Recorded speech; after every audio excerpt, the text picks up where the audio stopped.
Hi, I'm Victoria. Welcome to my channel. Today we're going to be wrapping up August, and it was not a great month for me. I had 8 DNFs and then I read 5 books, but out of those 5, only one ended up making it onto my shelf, and even that one is kind of like probationary. But so I'll go over the books I read, but then I'm only gonna touch on 2 of my DNFs, the ones that I feel like I have something noteworthy, I guess, to say. But the first one that I want to talk about is actually something I was really excited for. It was my first NetGalley arc, and it was Heir to Thorn and Flame by Ben Alderson. This is a new adult fantasy romance, and it is about this guy named Max who works in the castle, and he's just always kind of seen himself as the epitome of normal, you know? But one day he ends up getting attacked by the heir to the throne and discovers that he actually has magic, and turns out that it can be deadly. So he accidentally killed the heir to the throne, and he's thinking, he's gonna get executed for sure, but instead the king ends up having him impersonate, play the role as the deceased prince. And that includes all of the duties and just the public image, but also he ends up being involved in an arranged marriage with another prince from another kingdom, Prince Cameron. I know that sounds like I just kind of gave away a lot, but nothing that I just said is more than what you can find in the back of the book. This book is very fast paced. There was 3 different points where I was like, this is the normal stopping point for a first book in a fantasy romance series, and it just kept going. I don't think I've ever read a fantasy romance book that was that level of fast pace. I did think that where it ended was good, but I just remember multiple times being like, aren't we almost done? This feels plot-wise where we would be stopping, you know? But I thought it was pretty good. I liked the characters, and their interactions with each other felt normal, sometimes when you read a book you're like, this isn't how people talk to each other, but I actually liked how the characters interacted in this book, and I liked the magic and the plot twists that happen in this book. I actually felt were really well done. Some of them you can kind of expect, and then some of them were actually pretty new to me, or at least maybe in the way that they were done was new.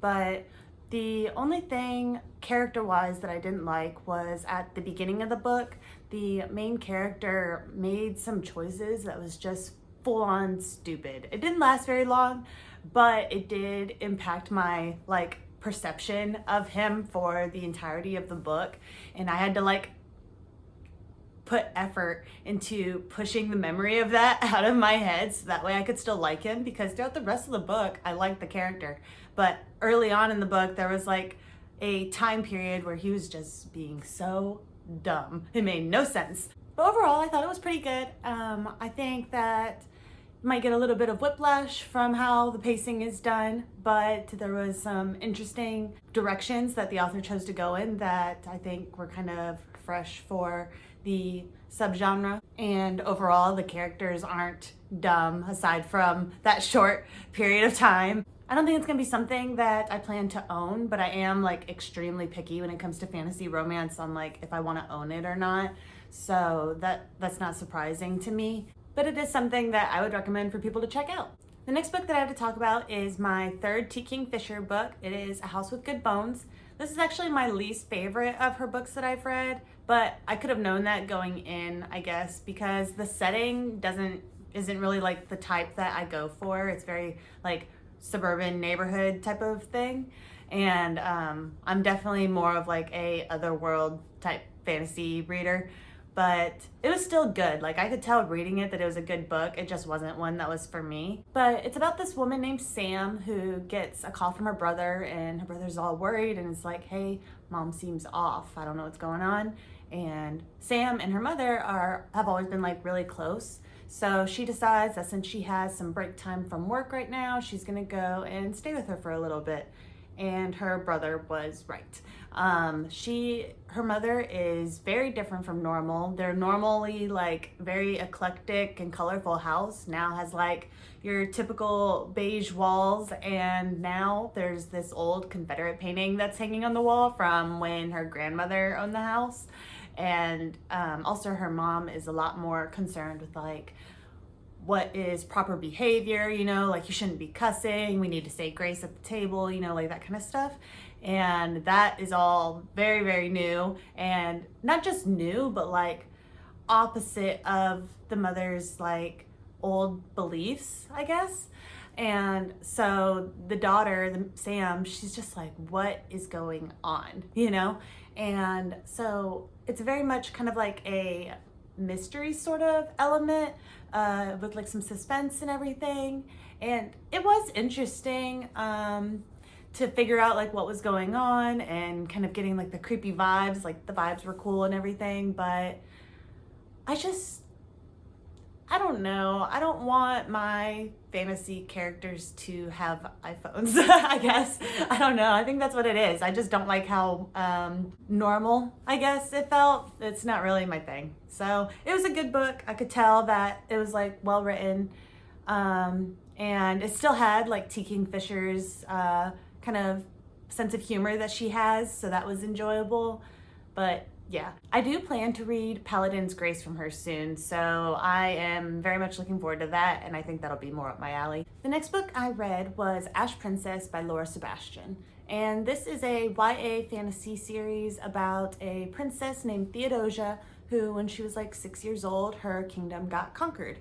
And so for like the next 10 years, she's been a ward to this new king. I say ward, she kind of was, but at the same time, she was also like a type of prisoner who the king would punish her whenever her people tried to rebel, to make an example of and hopefully deter them from doing that, you know, because, you know, they love their princess and everything.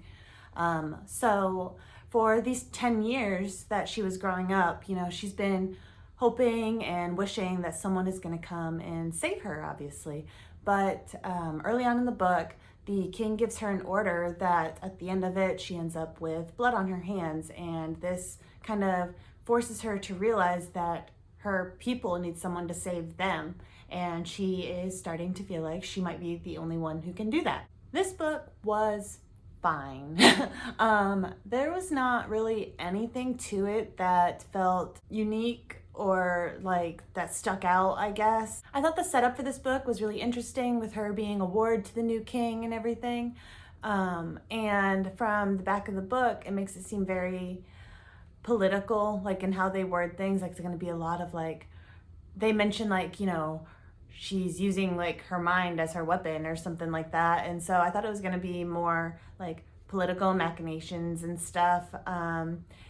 It just didn't really do anything for me. It didn't have really that I was looking for, and the romance felt generic, and yeah, nothing really exciting to me. But so I'm not going to be continuing with that series. I think it was just a random one that I picked up from Libby. So yeah. This next one is actually the only book I read last month that has actually made it onto my shelves, and that is Forging Silver into Stars by Bridget Kemmerer. Is that how you say that? So this appears to be the first book to a sequel series, and the original series was A Curse So Dark and Lonely, I believe. I hadn't read those. I think maybe I started the first one and didn't continue. I'm not sure. I think maybe I didn't pick it up because it started in the real world and I didn't know if it was going to be like my thing. But since I have recently heard that it's like full on portal fantasy, so it would be another world, I might need to look into that anyways. But I do know that the first book is like a, Beauty and the Beast retelling, and I'm not sure if I'm in the mood for those. So if someone's read that series, let me know what you thought and if you think I should read it. But anyways, this book, I went in without having read the old stuff, and there were some things in this book that were clearly like things you should know from the original series, so I was a little bit lost with that. But the nice thing is that those little pieces that were mentioned were all kind of like specific character, personal history stuff, so it was pretty easy to just kind of, in my mind, be like, okay, yeah, these characters have passed before this book. That makes sense, you know? And it didn't stop me from understanding the plot that was going on in this book and getting to know the characters that we were focusing on in this book. So like reading the first series would have given me that extra information, but I was still able to enjoy it without it. Anyways, what it's about is you have this blacksmith boy named Jax and his baker best friend, a chick named Callan, and they are broke. They owe a lot in taxes, both of them do, for the bakery and forge and everything, and are constantly struggling to keep afloat. But one day the stranger comes into town and asks Jax if he can hold on to a letter that she's going to give him, and then someone else, will come into town and pick it up and they'll pay him really well. And that's not really something that they can afford to turn down. And so he agrees, and both Jax and Callan in different ways end up kind of getting involved in some heavy political scheming without fully realizing what's going on. And there's also like a lot of unrest in the kingdom, and you have like people who are like anti-magic and then those who are pro-magic, and then there's also a bunch of rumor mill conspiracy theories going on throughout the kingdom.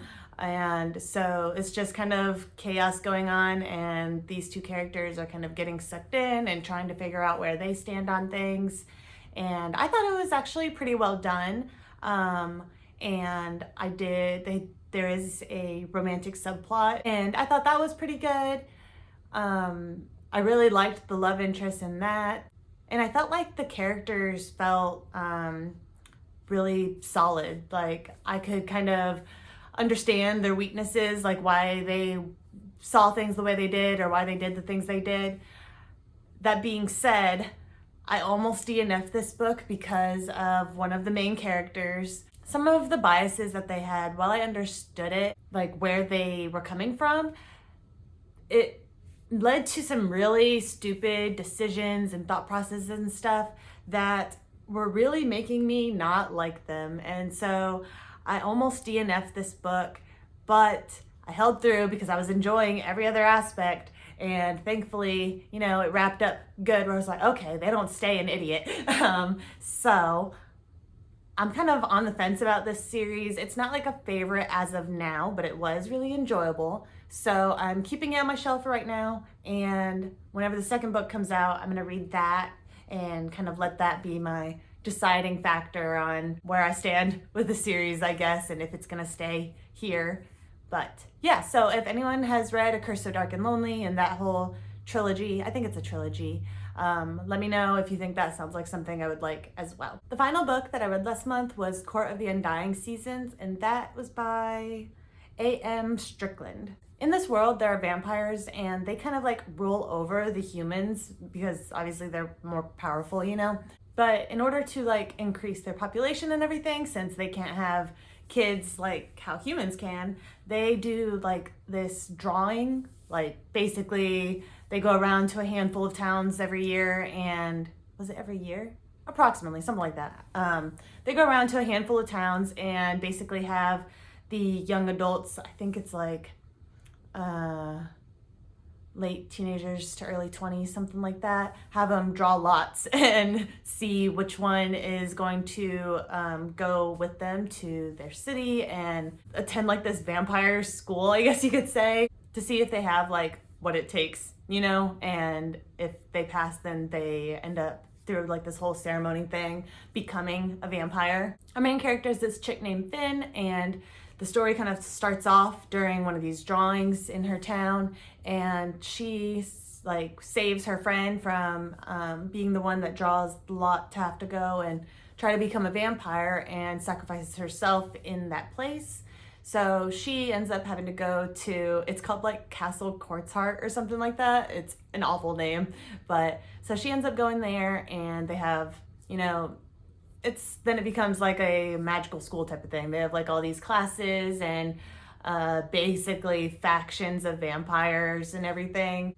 That part wasn't, I don't know, it wasn't super interesting to me. And another reason why she was willing to volunteer is because her mom was also one that was selected, and so she's like trying to figure out what happened to her mom because she's never heard from her again and everything.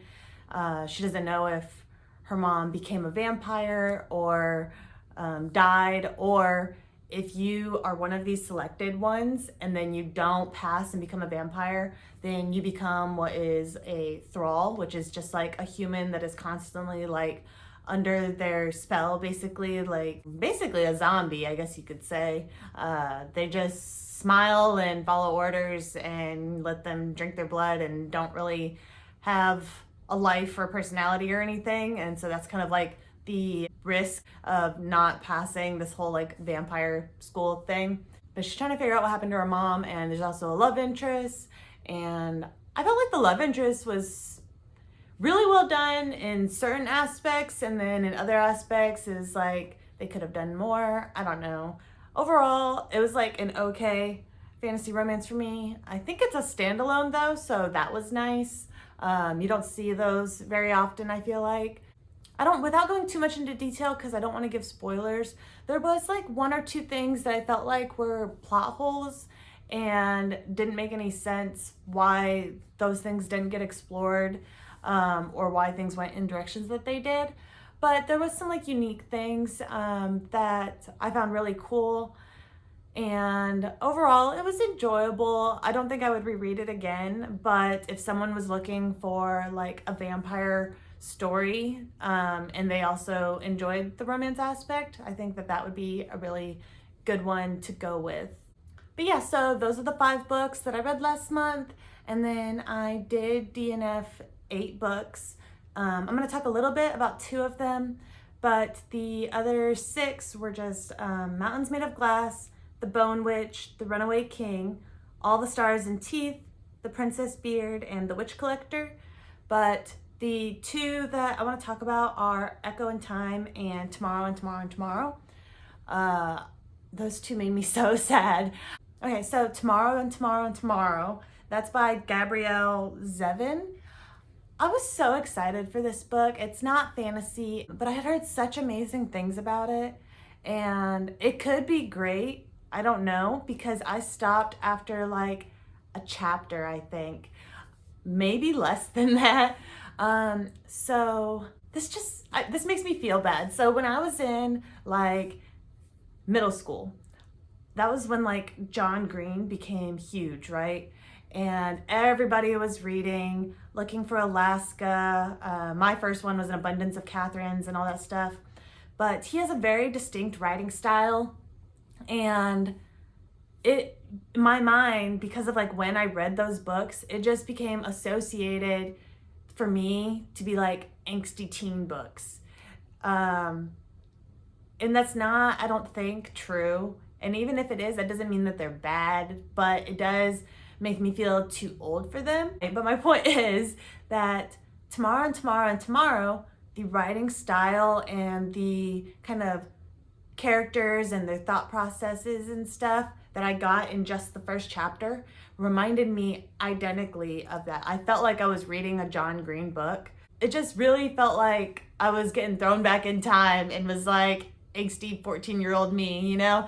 And it didn't work. I couldn't do it. I couldn't even try to see if I was gonna like what kind of plot was gonna be happening, because I just didn't like the characters, the writing style, or not that I didn't like it.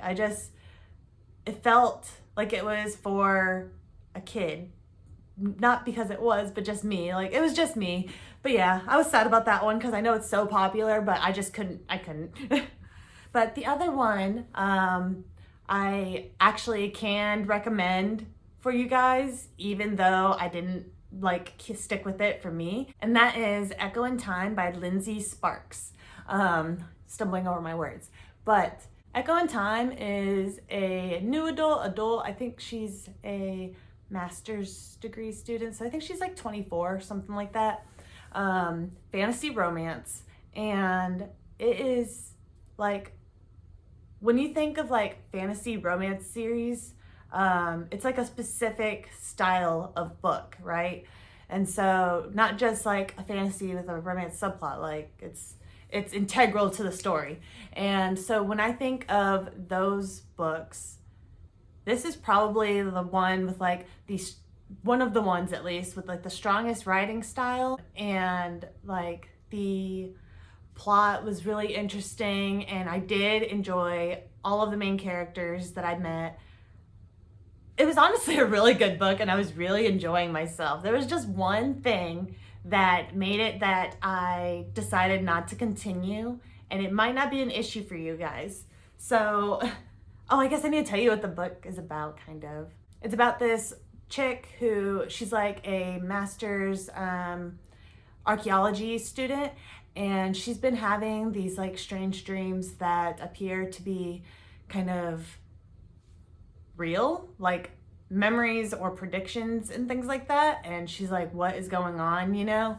And there's also like a love interest, and there's also like an expedition to Egypt, and I DNF'd it, so I can't give too strong of a description, but it was really, really good. The only thing that made me stop is, so the two main characters, the love interests, they have like this connection that isn't like normal, right? Like supernatural type of connection, and you're like, ooh, what's the history behind that? And it was really interesting.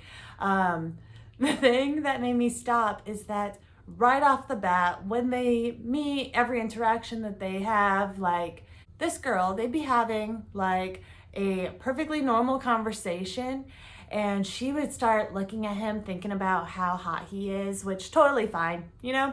But then she would start going like, I wonder what it'd be like if he'd do this to me, or like if he did this to me. And I'm just like, this is supposed to be showing how strange it is that she's like feeling like this about someone that she barely knows.